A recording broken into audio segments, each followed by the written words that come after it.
Facebook Live. Howdy, guys. It's Melinda from Hope When There Was None. I hope you're having a marvelous day today. I am.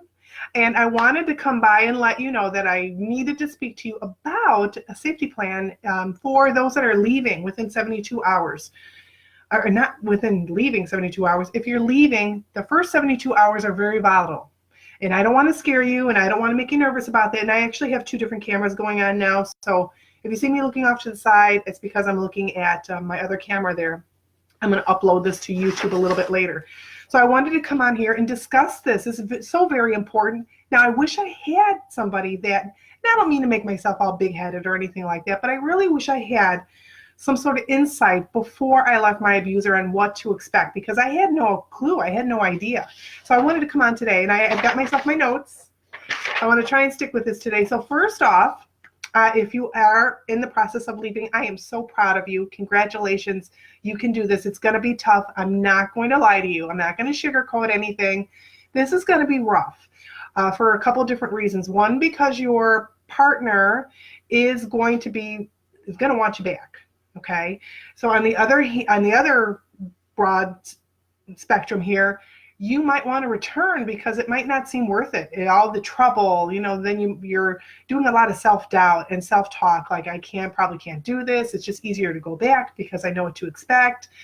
And you might have family or friends trying to get you to go back. Please, please, please stay strong. You can do this. I know you can, but you do have different things you can do and what to expect as well. So let me get into that. I'm going to jump right in. So number one, depending on depending on the extreme of the abuse here. So let's say it is physical abuse. It's not just somebody doing emotional abuse. Let's say it's definitely domestic violence where they are threatening to kill you or threatening to harm your children or your family or so on. And if that's the case, please do me a favor and get a protective order. That is first and foremost. Get a protective order. If you don't know how to do one, the people at the courthouse they're usually very nice and will go through this with you.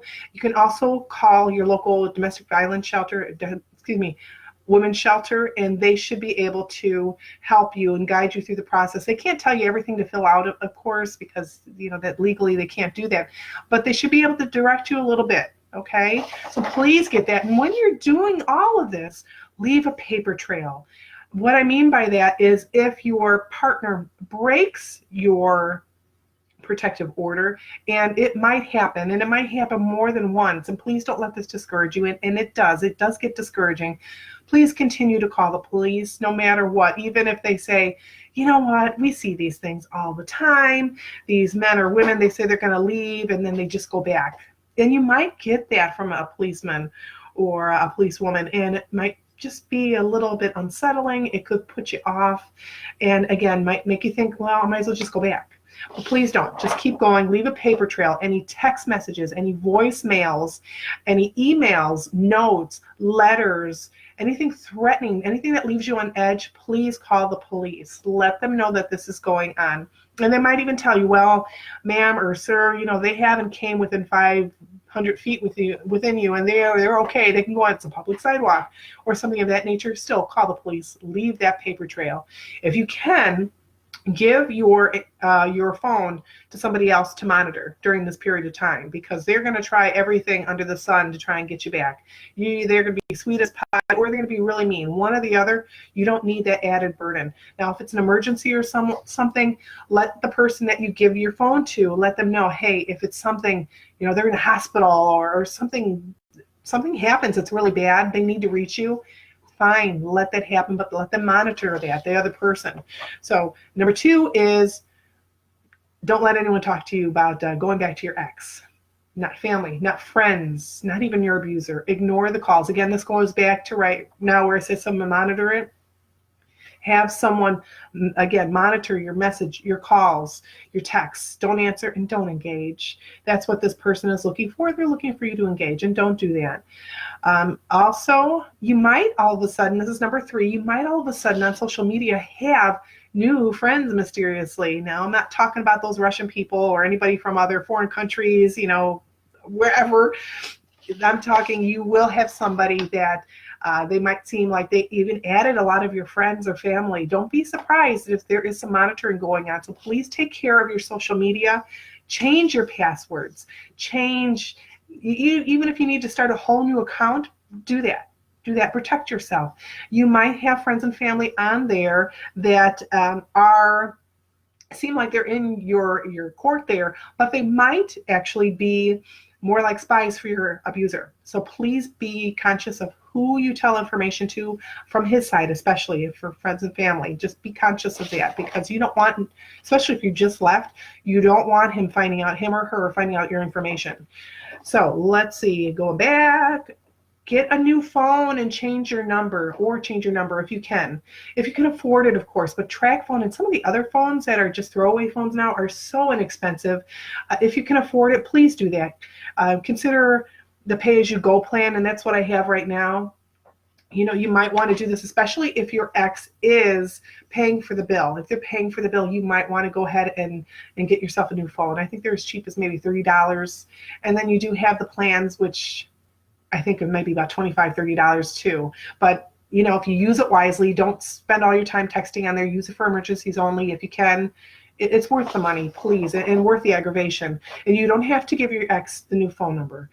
Keep the old phone if you need to. Again, give it to somebody to monitor so they can keep up to date, any threats and so on, and you can forward all that information to the police if need be, or your attorney. Now also, let's go more. Yes, because you don't want to use your old phone to start texting like your attorney, as an example, or the police, or start conversations, or maybe it's one of those situations where you already have a new partner.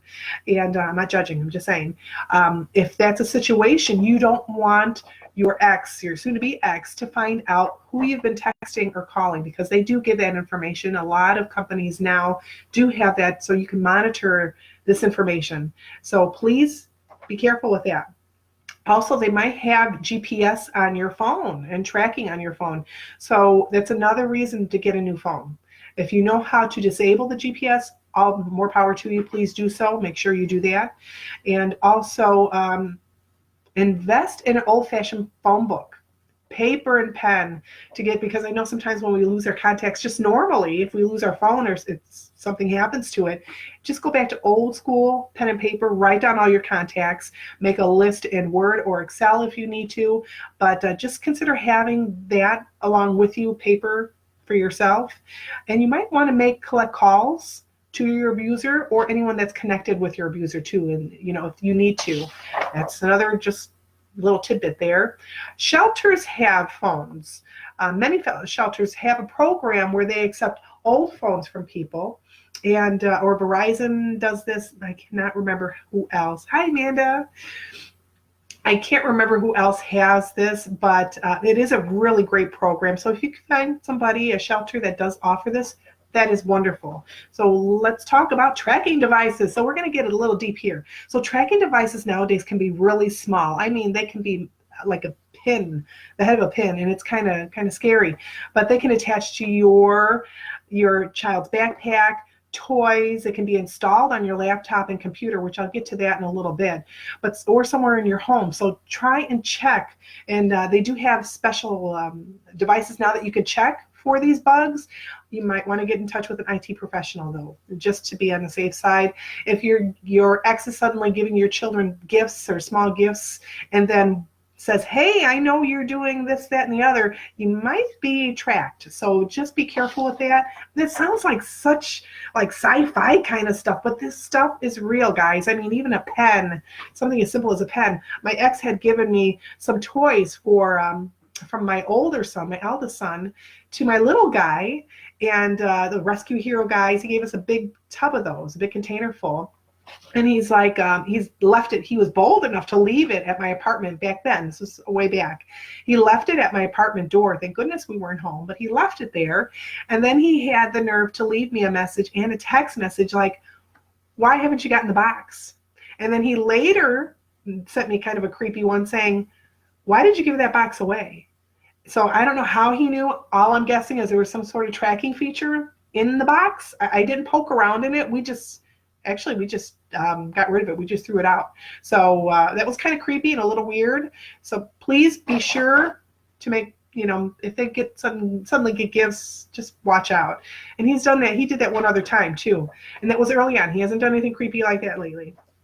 Also, again, change your passwords, pin numbers, and change them often if you can, on your billing, your banking, just wherever you need to do so, please do that. Think about your home. So if you kept your home, if you didn't leave, if you didn't have to flee, that's great. But do me a favor, start getting some window locks. Also to change your hardware if you can on your doors. Please do so.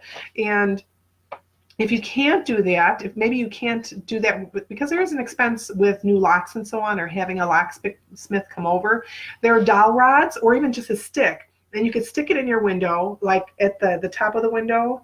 And, but you know what I mean?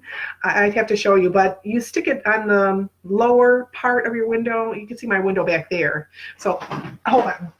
So let's pretend this is my dowel rod. Can you see me over here? Let's pretend this is a dowel rod. It's not, but we're going to pretend that this is a dowel rod. Okay? Oops, here I am. We're going to pretend. And I'm going to stick it right here at the top. Can you kind of see that? Right here. So you're going to stick it like right in here. So when the window's closed, and if someone tries to go open it, they can't, because this is going to be stuck there. They're not going to be able to get past that. That's my visual. So I hope you saw that. So you want to make sure that you stuff that up there so they can't get in there. Also consider getting security lighting. They do have some great stuff. Hi, Melissa. That's pretty inexpensive now that you can find too for around the house. Also, keep a spare key if you can at a neighbor's or somewhere where it's not in plain sight. Maybe maybe they have those little rocks that are really cute, and do that. Just put it in there if you need to. I left my key with my old neighbor when we had our apartment, just in case the kids left their key in the house or whatever. Now, speaking of the door, again, we're going to change those locks. Consider keeping a bat, and I know this is going to sound drastic or just a little far out now, but consider keeping a bat, pepper spray, or even bug spray handy. Why is that? If someone's going to come through that door or through that window, you want to have something, not just, you're going to be excited, the adrenaline's going to be going, and you need something to protect yourself, because if that person's coming through that door or through that window, they aren't coming just to give you cookies. They aren't coming there just to say hi. They're coming there to do you harm, and you need to protect yourself however you need to do this. You need to. And that's something pretty practical that you can have around the house. We all have bug spray. We all have even Windex around the house. But if you don't have a permit, and I'm not saying go out and get yourself one, but if you do have a permit, awesome. If you don't, you might want to consider having one. Taking some safety classes for weapons and firearms is very, very handy if you can do that. Or even self-defense, guys, you can do that. Use your peephole in your door, and I know I'm going fast. I'm trying not to make this too long, but use hi Carrie. Use a peephole in your door, and if you don't have one, install one. They're not that hard to do. Alert your child's daycare or school about your situation, and let them know that this person is not to pick up your child at any cost at all. If you have, they will want a copy of your protective order. So if you have that, please give that to them. You are going to sprinkle your protective order all over the place. I mean, you're going to do it to your work, because your work should be alerted about this as well. So please tell your people, even if you don't want to, sometimes you might feel a little bit funny, well, I don't want them to know about my business. They do need to know in case something happens. This is bigger than just you. You need a tribe of support.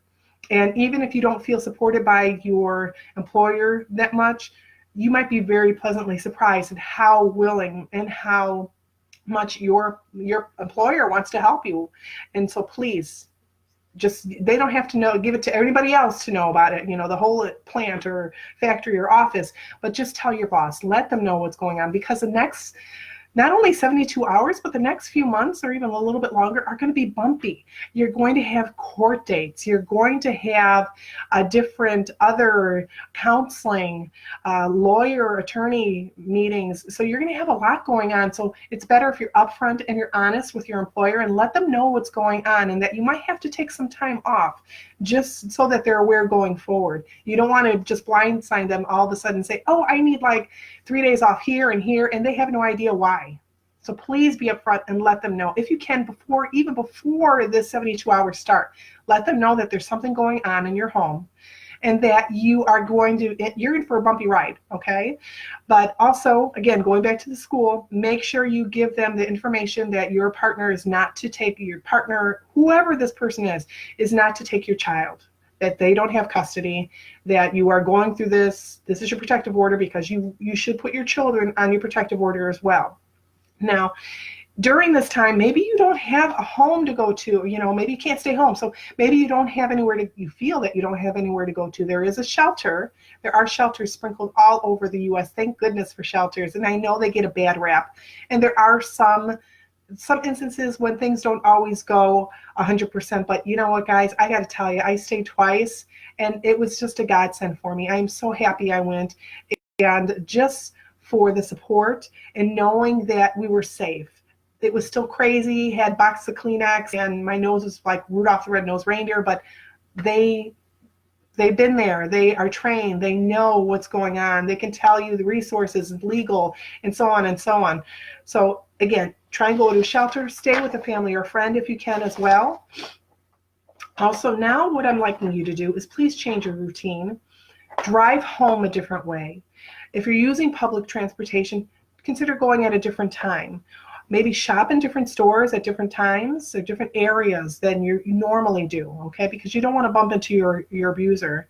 Again, letting your people know about work people know about the situation as well, because maybe you need to be escorted out in the parking lot if you can, or ask a coworker maybe just to walk you in, something of that, if they feel comfortable to do so. Now, give your loved ones and even your neighbors a code word to use from their, in case of emergency, during phones. Maybe you have to call them and say, oh, all of a sudden I need pumpkins, and it's summer, and they're like, you need pumpkins? That's a code word. Just use something off the wall. I need cherries, Jubilee, whatever the word is. Think of a word, share it with your children. This is going to state your emergency, that you are in dire straits and you need help now. Also teach your children 911. It's very important, even without this, that our children know 911. Please do so.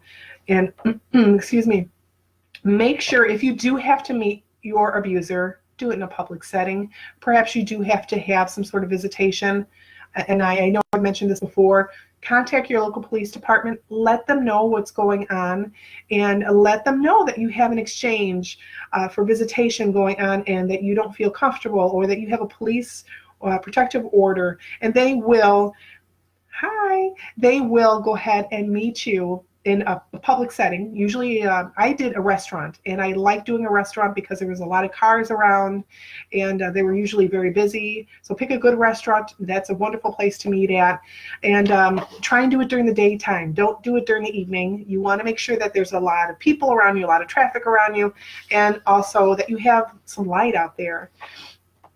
And let's go ahead with more. Now I'm on number 14. If you need these, I do have a PDF version of these also. So let's see. So again, the officer will sit around in their car, or they might sit in the restaurant and to view you and see what's going on, just to make sure you're safe. I was lucky enough to have the police officers actually guide us back home. They followed us for about 10-15 minutes, and then they left. But that was nice. They made sure that I was safe. Nothing else kind of weird was going on. Now, if you can swing it, and I know this is going to be a big one, and it might be hard because of finances, but move. And I know this could be very financially hard to do, but if you can, try and move away. Do so that your abuser doesn't know where you are. And moving too far away, though, if you're going from state to state, that might actually kind of give you some problems with your custody issues. But this can be worked around. Don't let that discourage you. Try to move somewhere when you look into a new area.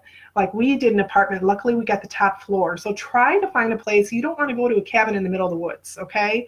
So you want to go somewhere that's maybe a little bit open, maybe where you can the police can come to you readily. And I hate to sound like I'm scaring you, but you need to really think about these. Your location that you're going to, just be safe.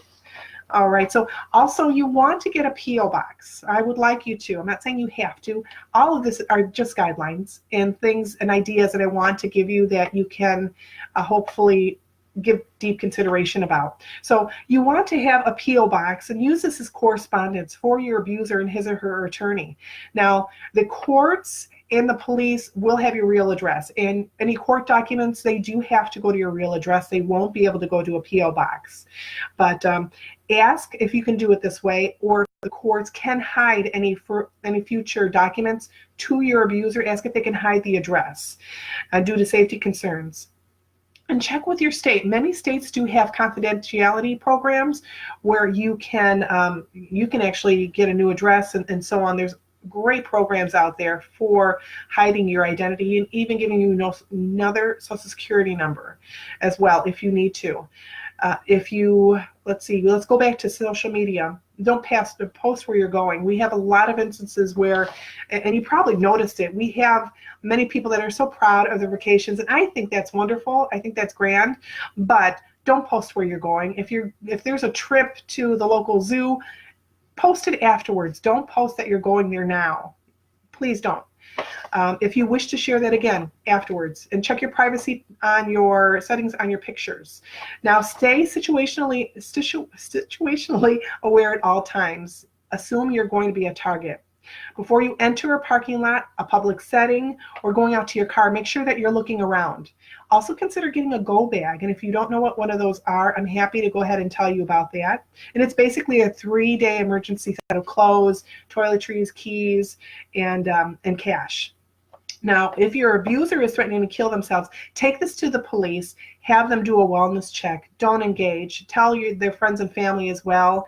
And I know a lot of these tips seem like they're really over the top, but these are really, they're going to help you out a lot going forward. And I'm happy to help you with any more information that you need, any other questions that you might have. Please send me a private message. I'm happy to listen to you. If you're local and you need help with maybe a protective order or maybe just going to a divorce attorney, I am in Indiana, Northwest Indiana. Please drop me a message privately. I'm happy to go with you. If you're somewhere else in the other states or abroad, I've helped other people abroad finding maybe a pro bono attorney, or how do you start your own divorce if you don't know how or where to find the information. I'm happy to look that up for you.